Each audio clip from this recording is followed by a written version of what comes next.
All right. Hello, everybody, and welcome to the 7-minute demand generation / account-based marketing video series, still pending a better name, of course.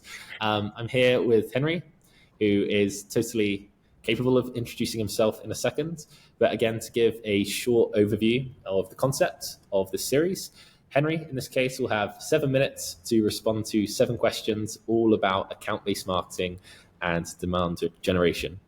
These questions have come from or have been adapted based on the data that we've collected at Mixed Reality Rooms, where over 1,000 marketers have gone through and stated what their biggest struggles are with demand generation and ABM at the moment.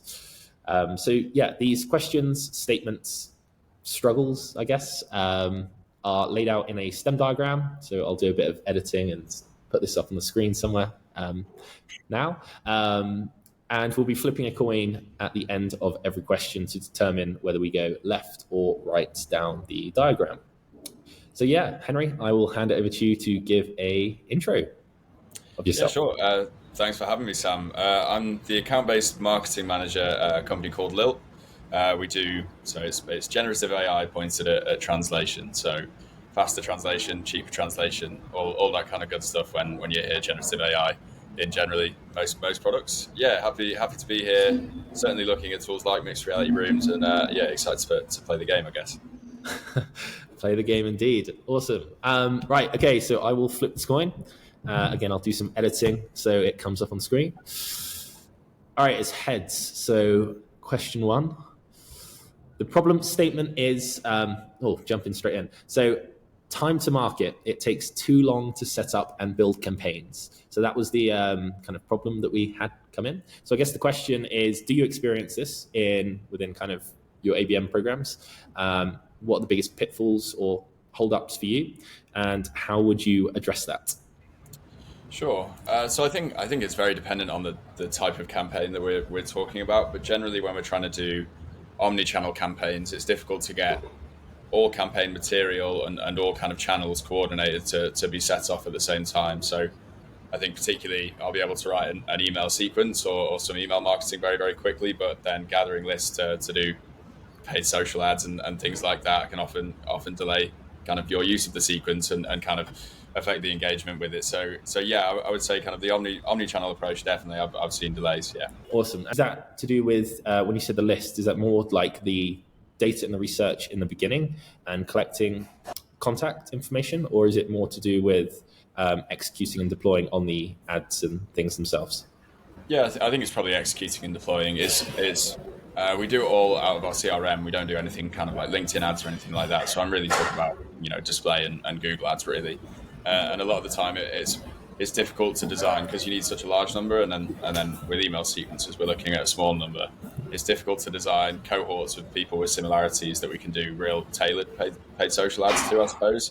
Mm-hmm. And building those lists, digging through your CRM to find those kind of, maybe it's a connector or maybe it's, a particular software that they're using or something like that. That can kind of, it's certainly slower than the email writing and certainly slower than some other campaigns that you'd want to do. Okay, nice. Right, flipping the coin. Okay, heads again. Question 2. Problem was marketing research on your ICP. So actually, slightly just covered that now. So can you walk us through, I guess, how you conduct research on your ICP and perhaps the process and some tools you use or how you determine that? Absolutely, yeah. So I think probably we are fairly unique in terms of a software business in that we can sell to any global organization in any department of that organization. So our ICP is really fluid through the year.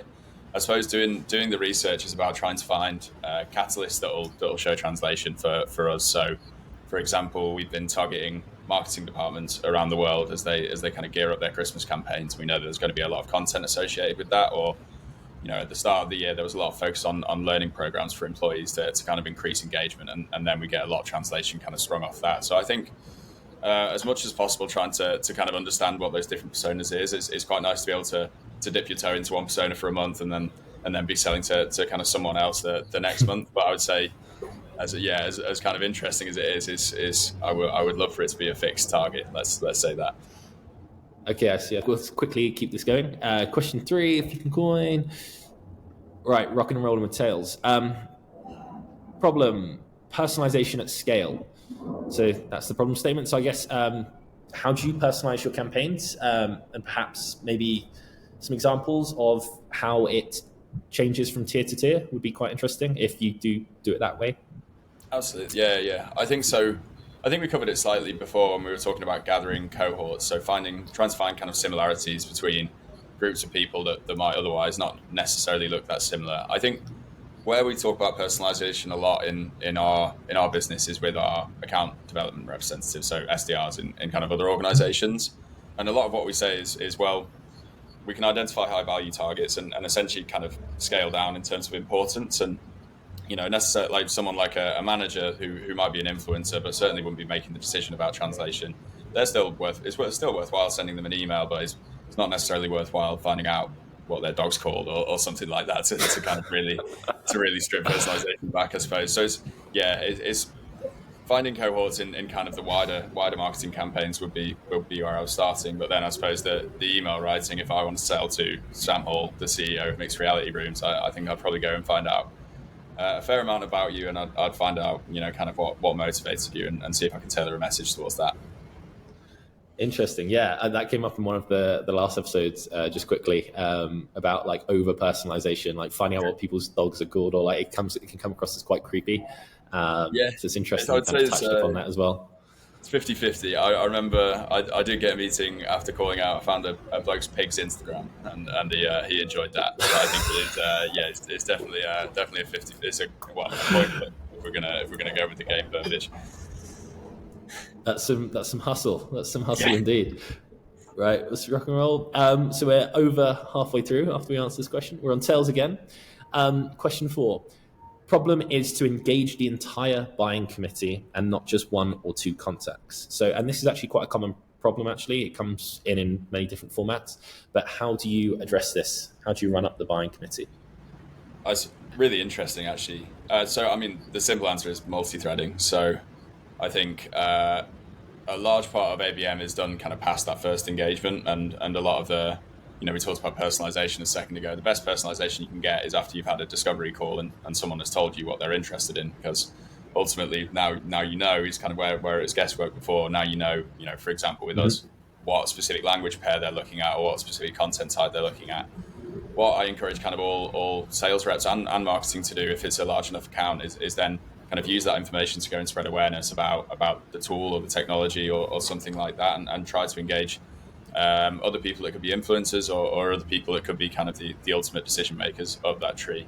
I will say, so like, I think there's a lot of talk about buying committees. Localization, again, is a bit of a strange industry. It can be that one person has control, and one person at manager level has control over a $500,000 budget, and no one else has a say in that. So I suppose in our industry as well, it's knowing kind of when to multi-thread, and then recognizing when maybe actually it's literally just this person, and maybe I'm better off spending all my time making them trust and like me and kind of believe in the product. Awesome. And when you say multi-threads, would you ever, how do you execute on that? So this is just me, I'm going to delay it again. I'm super sorry. Sure. But talk me through about that. Like, how do you springboard kind of like that champion conversation that you have and get into other kind of departments and areas? Or is it more of a case of like running ads, and how does that work? Sure. So I think you never necessarily know until you start to talk to the buyers what the different roles in that buying committee will be.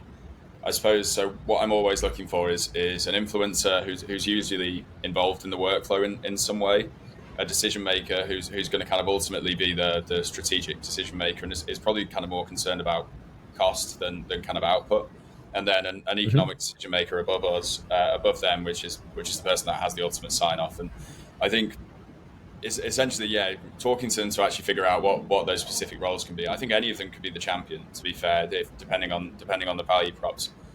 But the way that you engage them is certainly different. I think the best case of multi-threading that I see in our sales, where we're selling to these big global enterprises, is if we manage to get in with an influencer who's often doing the workflow of translation. If we can link that meeting with maybe someone in procurement to see if we can get those legals and that kind of, I suppose, cost analysis going, as well as the workflow analysis, that's where we start to see, kind of a $50,000 project turn into a multi-million-pound programmatic spend. So that's just by kind of linking those two functions, you start to get access to a lot more conversations than you would kind of separate, I suppose. Okay, interesting. So Right, next question. Cool. So, okay, we're back to heads. Problem. So, understanding the difference between demand generation and account-based marketing. So, I'm not sure who this question came in from, but yeah, I guess it's a common question. I guess in some it is there's a lot of common overlap. question. But yeah, what's the difference, Henry? Well, I think this is a really difficult one. If I'm honest, I think it's probably because account-based marketing is it's an emerging concept. So I don't think it's a fairly new concept, but you do see it in a variety of different forms, kind of across different organisations. Certainly, where we stand, I serve as the account-based marketing manager as kind of the bridge between sales and marketing, and a lot of what I work on is kind of relationship building, really special experiences, like from the target account list that usually I'll have influence over, and then demand generation in our organization at least is controlling more things like paid social ads and all these things, and executing digital strategy and executing most of our inbound process. So I think, and this is where we have one account-based marketing manager and one demand generation manager as well. I know I've seen other structures where it's vastly different, and account-based marketing is actually under a head of demand generation. So I can see that. I think it's going to kind of shake out more in the wash, I suppose. But I suppose if gun to my head, I think I'd say that account-based marketing was probably a part of demand generation. I mean, we could talk about that for another 15 minutes, but let's persevere. Right, okay, heads again. Question 6. Problem: re-engaging dormant or lost target accounts. How would you approach this? Or is the question, I guess, or how? At what point do you disqualify? Would be my additional question on that. Yeah, I think there's only two reasons why I'd ever fully kind of disqualify someone out. I think, and that's if there's a kind of technical issue that isn't easy to overcome or isn't likely to be overcome. And then also if that account has just simply moved out of your ICP. So for example, if you were selling to high growth and you're now selling to enterprise and you don't necessarily work like that anymore. I think generally though, closed lost accounts, they should be absolute bread and butter. Is you kind of most of the kind of issue of getting someone into a sales process is the kind of initial engagement, and you already have that in a closed lost account. Is if you've made enough of an impression last time, then even if it's a bad impression, you've got enough engagement to be able to get them back into a room and kind of overcome that, I suppose. The other thing to say is, kind of from I mentioned before, the best form of personalization is what they directly tell you about their business, because you can guess a lot of times, but then if they tell you we're using X software and the plan is to do this for 5 years, then it's super easy to engage them because they told you their strategy for 5 years, and depending on how far away the close loss was, it's entirely possible that they've probably forgotten that they told you what their strategy was. So when you come in, they think you're some kind of omnipresent genius and that's really the point of personalization, isn't it? So I think it's being mindful of what happened that kind of killed the deal last time. I think if it was a matter of budget, I think all close loss should have some element of timeline to it and a kind of idea of when we're going to try and re-engage. And I think between there as well, a kind of soft nurture sequence, which would be actually something that would be shared between me and demand generation. So kind of another similarity is necessary to kind of keep them not on hook, but keep yourself kind of present in mind until you decide, actually, I'm going to use all this information that we've got kind of stored away to go back and see if I can take another run at them, I guess. So nothing to do with finding out if they own a pig farm and what the name of the pig farm is called. And okay. Yeah, this is it. I think finding those flashes of weird personalization. I think that was probably a result of boredom as an SDR more than anything. I think when you have it right there in front of you, you don't look a gift horse in the mouth, really, do you? There's me thinking that was like the golden goose or like the hidden secret to all ABM problems. Just search farm if they own like some form of farmyard animals. So. If they do have an Instagram for their pet, then I bet they're willing to talk about their pet. They wouldn't be the ones to find it creepy. Let's say that. That's interesting. Okay, that's where you know where the line is. If they've set up an Instagram for their pet or pets. Exactly. It's quite smart. Yeah, I think, yeah. All right, heads last, final question. Problem: trying to organize and get all teams aligned on our approach. I guess, what are the most common pitfalls to avoid in this sort of like implementation, or like what comes up for you? Yeah, Well, I could take that many different ways. yeah. This is kind of a really, really broad question. So I guess I'll answer it in regards to kind of linking sales and marketing, which I think is probably my role. I think there's always like a little bit of there's always going to be a little bit of conflict between sales and marketing. Because marketing's kind of initial instinct is to sit, wait, test, and then go. And sales will always, if you give them kind of a sniff of a lead, they'll have run through it in kind of 30 seconds or so. And that's just kind of the nature of the two roles, isn't it? I Mhm. think the most important part for me is kind of being able to align goals and outcomes so that we are all working in the same direction. And then kind of secondarily finding, if you are trying kind of a new motion or a new campaign like ABM, I think I found explaining in quite heavy detail sometimes the motivations and the reasons behind a certain campaign can kind of encourage the buy-in and actually get that activity that you ask for from a sales team. I think it's kind of essential that they do work together, but it's natural that they might be at loggerheads. I have to admit it's difficult at times. Thanks so much for joining. There's one last thing that I need to do. So I don't know if I mentioned this, but every guest will get a prize. And again, it's potluck. So I need to see what way the coin flips. Yeah, Heads. that's why I'm Okay, here. cool. So, yeah. So you've won space goods. Have you had space goods? No idea what space goods are. No.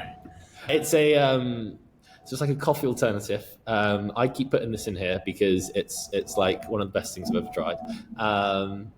It's an alternative to coffee. I'll send it to you. I think it's like mushroom based or something, but it's really really good. And if you don't like it, I guess you can send it to someone else.